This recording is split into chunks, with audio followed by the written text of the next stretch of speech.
इसमें पाकिस्तानी भी हैं, अफगानिस्तानी भी हैं, रोहिंग्या भी हैं और सबसे ज्यादा बांग्लादेशी हैं। बर्थ सर्टिफिकेट बनवा लिया है, फर्जी एज सर्टिफिकेट बनवा लिया है, 10 से 15 हजार रुपए खर्च करते हैं और इनका 4 से 5 कागज बन जाता है। तो भारत के लोगों के हिस्से का रोटी, कपड़ा और मकान ये घुसपैठिए ले जा रहे हैं, इसलिए इनको निकालना जरूरी है। 6 करोड़ है, ऑस्ट्रेलिया की 3 गुना है। कल को ये भारत के खिलाफ विद्रोह भी कर सकते हैं, इसलिए इनको निकालना जरूरी है। दुनिया के कई देशों में अवैध घुसपैठ करने पे 10 से 20 साल की सजा का प्रावधान है। हमारा पुराना वाला 1946 वाला कानून तो वैसे ही महाघटिया था। घुसपैठियों की मदद करना, इसको देशद्रोह घोषित किया जाए और घुसपैठियों के मददगारों पे देशद्रोह की धारा लगाई जाए। आज माननीय सुप्रीम कोर्ट में मेरी उस PIL पे सुनवाई हुई है जिसमें मैंने मांग किया था कि भारत में रहने वाले सभी पाकिस्तानी, अफगानिस्तानी, रोहिंग्या, बांग्लादेशियों को निकाला जाए।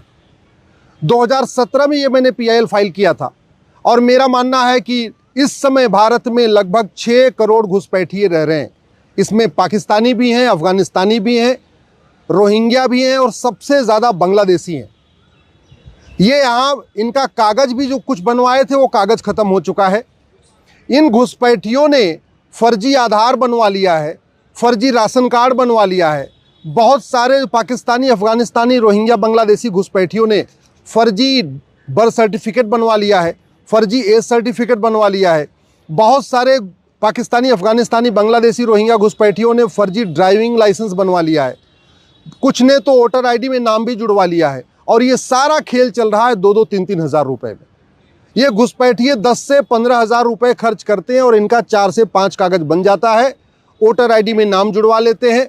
फिर बहुत सारे ऐसे भी हैं जिन्होंने जनधन खाता खोल लिया है। केंद्र सरकार की सभी योजनाओं का फ़ायदा ये घुसपैठिए उठा रहे हैं, राज्य सरकार की योजनाओं का फ़ायदा ये घुसपैठिए उठा रहे हैं, माइनॉरिटी अफेयर मिनिस्ट्री का फ़ायदा भी ये घुसपैठिए उठा रहे हैं। तो भारत के लोगों के हिस्से का रोटी, कपड़ा और मकान ये घुसपैठिए ले जा रहे हैं, इसलिए इनको निकालना ज़रूरी है। मैंने अपनी याचिका में ये भी कहा है, घुसपैठ राष्ट्र की सुरक्षा के लिए बहुत बड़ा खतरा है और जो राष्ट्र की सुरक्षा के लिए खतरा होता है उससे निपटने के लिए हमारे पास एक कानून है, NSA, नेशनल सिक्योरिटी एक्ट।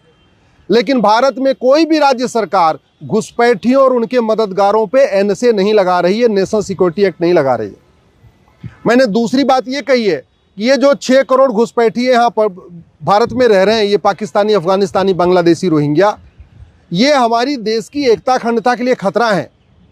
कल को ये भारत के खिलाफ विद्रोह भी कर सकते हैं, इसलिए इनको निकालना ज़रूरी है। और जो देश की एकता, अखंडता के लिए खतरा होता है उससे निपटने के लिए हमारे पास एक कानून है, UAPA। लेकिन भारत में कोई भी राज्य सरकार घुसपैठियों और उनके मददगारों के खिलाफ